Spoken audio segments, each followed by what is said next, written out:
Hey guys, how's it going? So today we're going to be talking about hi-fi tweaks that I personally use in my system every single day.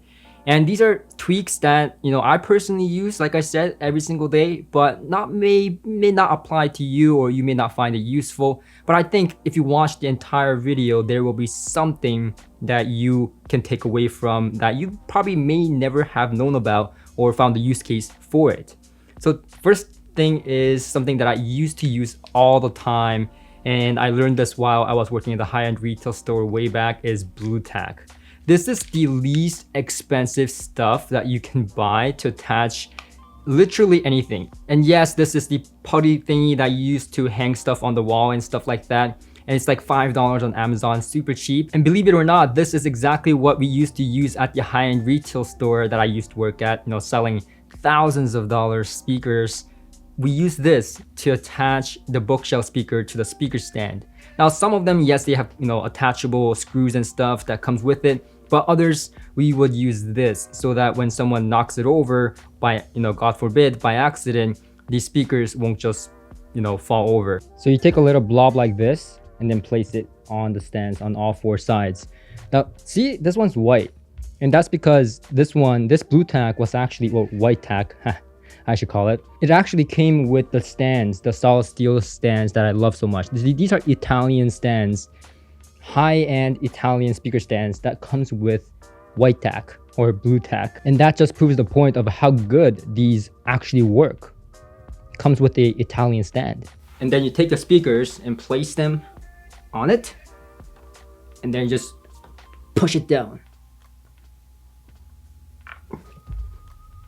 And also it sonically helps out with, we'll talk about all the hi-fi tweaks here today, but most of them will have sonic benefits, and this one does as well. When you place a speaker firmly with this, attach it so that it doesn't move, you're kind of making it a one piece, making it more solid, and this allows the speaker to perform at its best, at least in my opinion. I definitely noticed it in the bass performance as well, with tighter bass and just overall a cleaner presentation in the bass region. And for $5, honestly, like, just for the benefit of attaching it to the speaker stand, is well worth it in my opinion. And we keep these around all the time. I overstock on these because, I have a lot of stuff here. And the best thing is these are reusable, don't get me wrong. I just love to stock on them so I never run out. But these are reusable, so if you're switching from one speaker to another speaker, you can take the exact same one used, and then you just squish it into little, you don't need a lot, just a little bit, and then you just put it on the speaker stand and just make sure that it's just firmly on there. Now, another good use case scenario that I found for this is when you have like small components, like I have my Apple TV that I have, and those, if you use like heavier power cords or heavier cables in general, will lift up and become really annoying because they'll fall off or just lift off. It's just not a fun experience. But when you have something like this, you can literally attach it to the bottom of your component so that they don't lift off when you're using heavy power cords, RC cables, HDMI cables, whatever it is. You use these, you will not lift off and you will have it right where you want it. So now moving on to the second hi-fi tweak. So this is gonna be for people who love turntables, and I love turntables. I love analog, as some of you may know. So we're gonna talk about turntable accessories. Now the first one is actually this little thing here, and this is not just for turntables, but it's very useful for leveling anything. It's a level bubble. It's just a little nice level bubble. And what this does is basically allows you to know if your things are leveled. All you want to do is have this bubble thingy inside line up to this circle in the middle. And you want to do this for speakers as well. What people don't really realize is that when it comes to speaker placement, you want your speakers leveled because you don't want to be like, playing it off axis. You want it to be leveled. So, and it's definitely useful if you have like a place like mine where the ground is never leveled. So you have to level it yourself. Having a bubble like this that costs like, again, like $5, $10 on Amazon, like a really generic one like the one I have, works just fine. And this is a must for turntables. Definitely need to level your turntable. or you can damage it, or it just won't sound right. So the second one is going to be actually this guy right here, and this one is the Onzo Zero Dust. And what this is, it's like a gel-like material right in the middle, and that allows you to essentially clean your stylus. It's a stylus cleaner. And I know some people used to use brushes and stuff like that, and I use stylus brushes too, but sometimes it's just less anxious to use something like this, because stylus brushes, you can damage the stylus, and I've done that before, and it's heartbreaking when you break something really expensive like a $1,000 moving coil cartridge stylus. That's just not ideal. So I use something like this because it's less anxious. It does the job phenomenally well, way better than brushes in my opinion.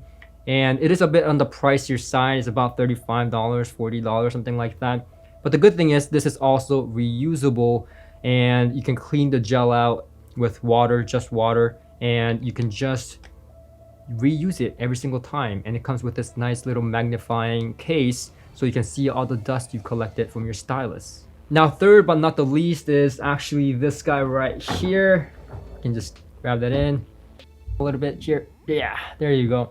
So this is actually my favorite record cleaning device ever created. And trust me, I've done all sorts of stuff like wood glue, dishwashing machines, and anyways, I've been through that road, and I've just come to realization that a good record cleaner is a good investment for your music. I'm a music lover. I love music. I want to take care of that. I want to take care of my music. So this is the record cleaner that I just fell in love with. Is the Record Doctor, actually released not too long ago, and I'll show you the one I had before this, but it comes with this case, and it's just beautiful. It's really high quality. I like that because you don't want any dust on the cleaning device, obviously. And the great thing about this is that, particularly this device, is that the suction is here. So how this works is you put it on the record, and let me just show you. So here I have a record, and this is a really nice record in my MoFi sleeves, JVC recording, right in the middle. And this is the clamp that comes with it. Just put it on there, and it comes with the liquid, as you can see, and you just pour on the liquid like so, and then you just spread it around by rotating this with your brush.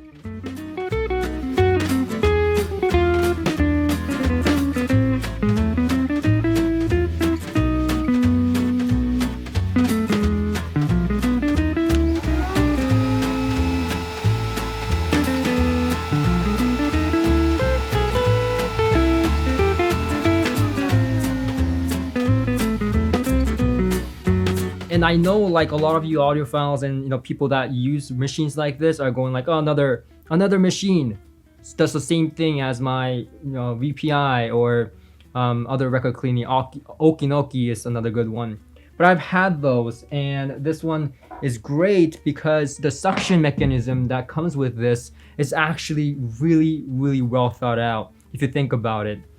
So this one is the one I had before I had the Record Doctor. This is by Sadie Audio, and I actually loved this unit. It's a bit loud, but it has a very strong motor and it has very good suction.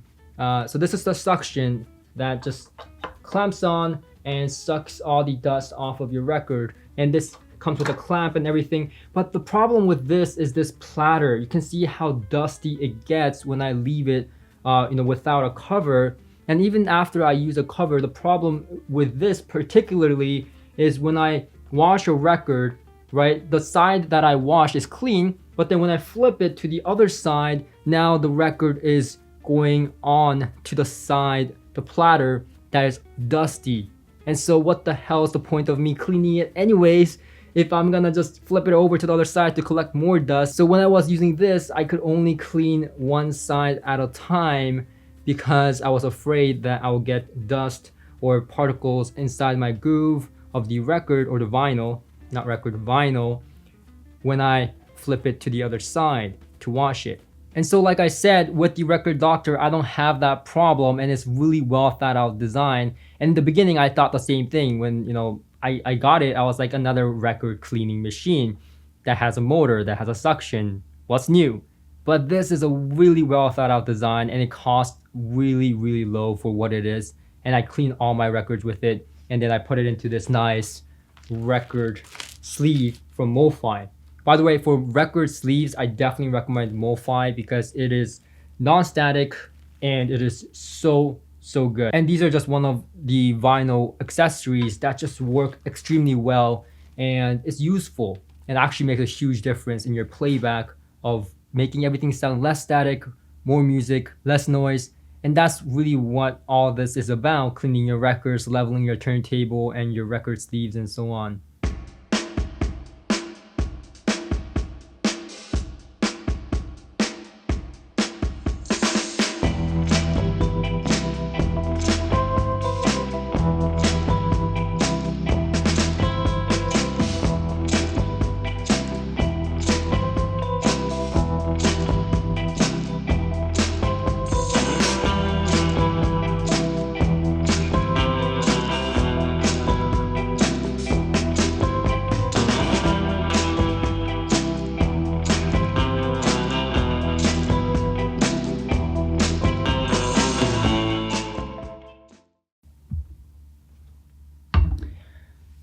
So you see these binding posts here, speaker binding post? Well, they are connected with this cheesy little metal plate that a lot of manufacturers ship with. It's not just these ELACs. Actually, this one's not that bad. But a lot of times these, you don't even know if it's copper or what kind of metal it is. It's connecting your low frequency to your high frequency. And sometimes these, actually sometimes when they measure when a third party measures the speakers, sometimes these actually cause a problem. And these actually can be a source of how your speakers sound. They may not be the best.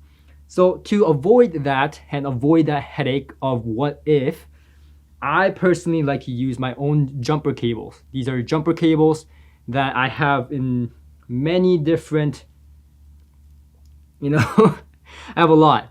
Depends on the speaker I'm using, because I review things here, I have a lot. But you just really need one quality jumpers, and these could be like $25, $50, and it's just ease of mind. Not that it will sound better all the time just because you change the jumpers, but a lot of the time it can fix issues if your speakers don't sound right. Sometimes these are a problem. And if you ask me why manufacturers ship with these, it sits flush, and that's about it. I would really like to see manufacturers ship with quality cables, quality jumpers instead of these cheesy metal plates. But yeah, that's why my next accessory is jumpers, and it's so valuable to me. Now these cables are made for me with Kimber cables. I got them custom made, so you won't find them online, but you can get like stuff like these made, or you can just buy them for like $25, $50. It doesn't have to be crazy. It just has to be quality cables, and a good jumper like this that's like $25, $50. You'll be amazed by the quality, and just overall give you an ease of mind, and I highly recommend it. Now sometimes when you play bass heavy music, you'll notice like these binding posts, if you touch it, it will actually physically rattle.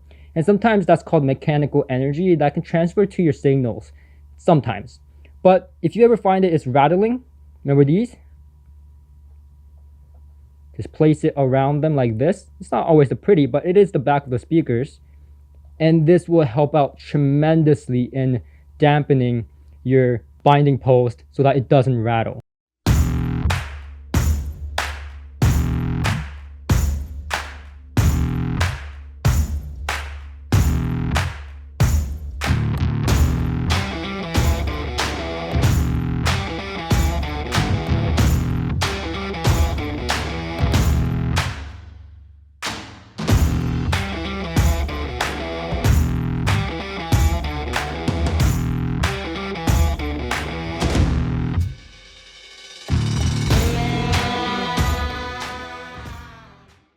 So my next hi-fi accessory or tweak is from Isoacoustics. It's my number one go-to for hi-fi components, speaker feeds, platforms, and they make really good isolation devices that is actually meaningful, that actually works. None of this is snake oil. Let me show you one of these. Oh wait, I can't because I'm using every single one of them in my system at all times because these are so good and they're that good. But don't worry, I took one out for you from my system to show you. You see this? Like it wiggles. It's like a rubber material on both sides and it's like wiggly. And what this does is allows the unit, whatever you're putting it on, to basically be mechanically isolated perfectly. You don't want the material to be like non-moving. It basically pivots so that it is mechanically isolating. And I love that. It's a very, very good design. I believe it's still a patent pending design, but they have some patents on their products right now. And their feet, the Gaia feet, let me show you in a bit, is wonderful. Now, without further ado, let me show you. So you can see here that the hollow spring DAC is being used with the Isoacoustics feet. And these are called Aurea. And as you can see, it wiggles like this. You can see I was talking about this before. And you can see right there, there's a patent number. So this is patented technology from Isoacoustics. And it does an extreme job of isolating. You just put your component on here so that it doesn't move. And with a heavier component like this, like the power supply or preamp or whatever, you have different sizes. So you can see that the lower one is actually a bigger model than the one on top. And this makes sense to me. And there's few benefits other than just isolating. For example, I put it on the hollow spring DAC here because the hollow spring gets pretty hot when it's run all the time, which is what I like to do with my DACs. So by separating like this, I saw actually a huge improvement in heat dissipation, and so the DAC doesn't get as hot. So isolation devices like this for me is not only beneficial in sound, but also for practical use cases where you want to lift up your gear so that there's better heat dissipation and so that you can stack your gear such as a DAC or so on. And for turntable platforms, I am using the Isoacoustics platform, and this has 6 feet under, as you can see, that has the similar technology as the feet that you see here with the Aurea.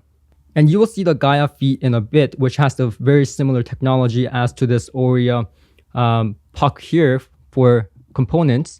The Gaia is for speaker feet, for speakers. And I have the Gaia 2. They have the Gaia 1 and 2 and 3 for different sizes and weight of speakers. But the one I have is the Gaia 2, which works for majority of the speakers that I have in here. And that feet, when you put it onto a speaker, it makes a massive difference compared to traditional spikes or stuff like that. It makes a huge, huge difference. And don't just take my word for it. I've had people that used it in my Patreon chat that told me they worked phenomenally.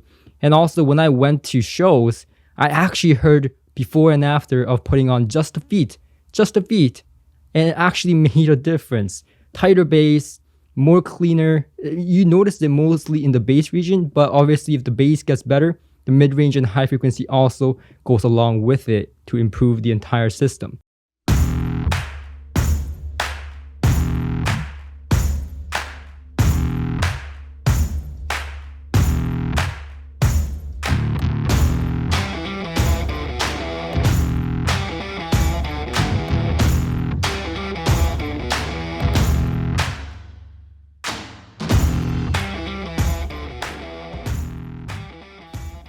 Heads.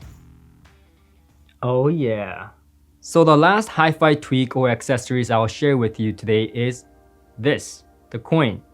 So what if your speaker stands, like mine, solid steel, is not compatible with the Gaia feet? I would love to use the Gaia feet. The problem is that the solid steel stand comes at an angle like this. As you can see, it's a bit of an angle.